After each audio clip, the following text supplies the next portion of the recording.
Hey friends, Abby Brown, owner of The Brownstone and designer of the Design Your Dream Wedding Course. I am here today because I want to talk to you about one of my favorite things in the wedding industry that was kind of controversial.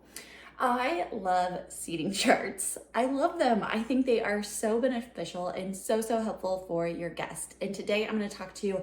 First, I want to talk about why I love seating charts so much. So I'm going to talk about the 3 reasons why I think seating charts are important. First, it helps with the spacing and the layout of the room. That way you know the exact amount of tables that you need for the event. It helps with, second, you make a personal connection with your guests. Especially if they have not sent in their RSVP yet, you can personally reach out to see if they're going to attend for your big day. So you know exactly your guest list, who is coming and who is not going to be able to make it. Third, it makes your guests feel seen at the party. When they see their name on that guest card, they know that you know that they are there, and it makes them feel seen, it makes them feel important, and it makes them even more excited that they are there celebrating your big day. Third, but now that you've decided you have a seating chart, where in the world do you put it so you don't have a bottleneck? Well, here are 3 things to think about for the placement of your seating chart. First, I highly recommend having it out during cocktail hour.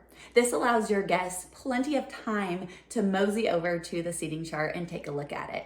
That way, if there's people standing in line, they have plenty of time to go grab a drink, mingle, and then head over at their heart's content. I also recommend having your seating chart placed at 2 different locations. So that does mean you'll need 2 seating charts, but it helps. If you are not having a cocktail hour or any time before you head from ceremony into reception, having your seating chart first placed in the main reception hall as your guests walk in, that is a fantastic option, but it does create a bottleneck because all of your guests are standing there trying to find their name. And until they find their name, they can't go find their seat.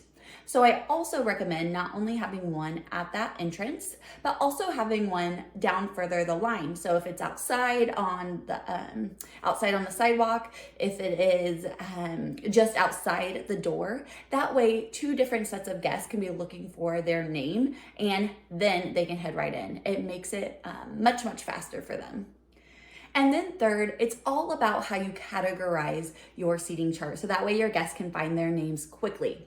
I first recommend alphabetically, so either by last name or first name.